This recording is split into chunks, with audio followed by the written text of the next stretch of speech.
Elle est toute chaude, Grégory Massart, cette liste de Didier Deschamps. On va d'ailleurs la découvrir. Elle sort du four, hein, cette liste de Didier Deschamps. Avec, on le disait lors du sommaire, au moins 2 surprises, au moins une grosse, et puis 2 autres. Je suis pas d'accord. Ah bon? Pour moi, en fait, Areola, c'est pas une surprise. Pour une simple raison. C'est vrai que vous l'avez tweeté depuis une semaine où vous nous avez annoncé qu'Areola serait dans les buts. C'est une surprise dans le sens où, effectivement, personne n'en a parlé.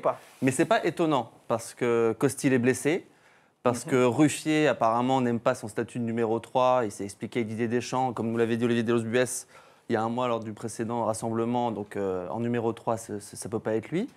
Et du coup, par élimination, il était chercher le gardien leader de la Liga, rien que ça.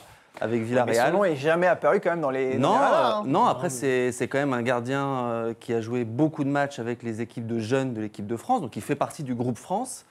Et après, hormis lui, la liste n'est pas rallonge non plus, donc c'est intelligent de sa part d'y avoir pensé. Il ne jouera pas, c'est sûr, mais c'est une façon de l'intégrer dans le groupe, de voir comment il peut, on va dire, vivre dans le groupe des Bleus pour éventuellement jouer l'Euro. On va donc bien sûr détailler sa liste quasiment ligne par ligne. Messieurs, est-ce que vous êtes d'accord avec Grégory Massart qui nous dit bon, c'est pas une si grande surprise que ça? Oui, tout à fait, parce qu'encore une fois, Didier Deschamps il accorde un statut important à ce poste de numéro 3. Il l'a dit avec Landreau, rappelez-vous, en 2014, qui avait été privilégié à Carasso, tout simplement pour l'apport qu'il peut donner au numéro 1, au numéro 2, aux entraînements, dans le groupe, tout simplement. Ce Areola, c'est quelqu'un qui va amener sa fraîcheur dans ce groupe-là. Il n'est pas là pour dire je veux être numéro 1, ce qui était peut-être le cas de Ruffier. À juste titre.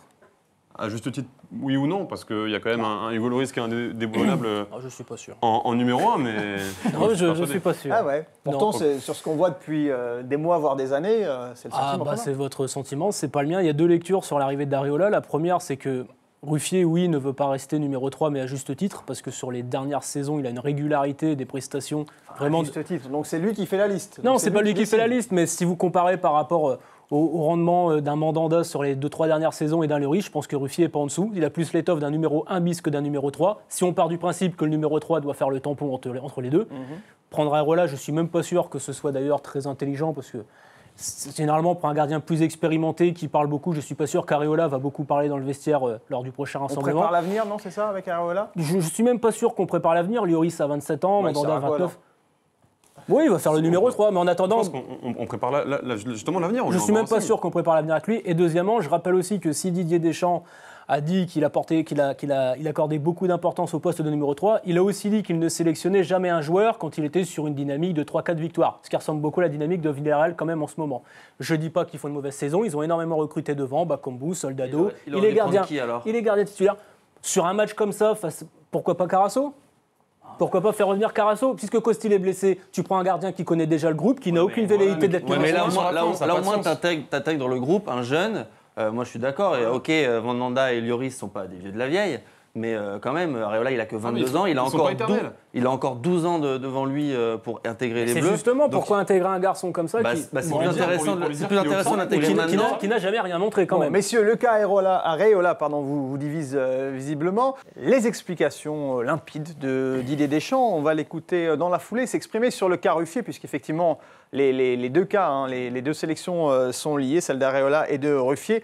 Pourquoi n'a-t-il pas appelé le gardien de l'AS Saint-Étienne? La réponse tout de suite.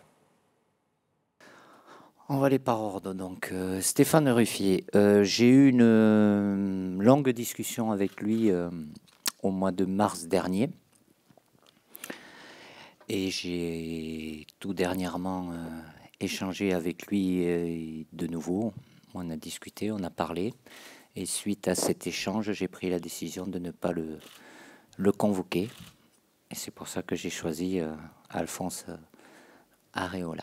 Il a pris la décision de ne pas l'appeler, sans préciser si c'était un choix définitif ou pas. Ceci dit, connaissant Didier Deschamps, on peut estimer que soit il y a eu un accord effectivement se disant « bon, je te mets en réserve au cas où si le 1 ou le 2 se blesse, je te rappelle », soit plus probablement « bon, mon camarade, puisque tu ne veux pas te plier aux règles, c'est ciao ». Je pense qu'il y a peu de chance, même en cas de blessure, qu'on le voit à l'Euro. C'est pas le genre de comportement qui va plaire à Didier Deschamps. C'est une croix sur l'Euro, là. C'est une croix sur l'Euro et c'est une croix sur les futures sélections avec. Sauf si Lloris et Mandanda se blessent, là, si les 2 se blessent, bon, voilà. Mais s'il y en a un des 2 qui se blesse, il trouvera une autre solution. Allez, on va se pencher sur le reste de la liste. On va passer bien sûr aux défenseurs. Adrien, un petit commentaire sur cette ligne de défenseurs. Ouais, On est dans du classique là. le retour de Mamadou Sakho, c'est ce qu'on peut signaler principalement sur cette liste. À gauche, on a fait le choix de Tremoulinas. On sait qu'il y a Lucas Digne qui revient bien avec Rome. On sait qu'il y a. Je pense que c'est la dernière fois qu'on verra Tremoulinas, vu l'état de forme de Digne. Je sais pas parce que Tremoulinas, c'est un joueur qui aime beaucoup d'échanges. Je sais pas encore une fois. Il y a une raison d'ailleurs à l'absence de Digne. Bah, il a joué trop peu de matchs encore avec la Roma pour être sûr. Voilà, Tremoulinas, c'est plus une valeur sûre sur le long terme. On va dire la même chose pour Areola.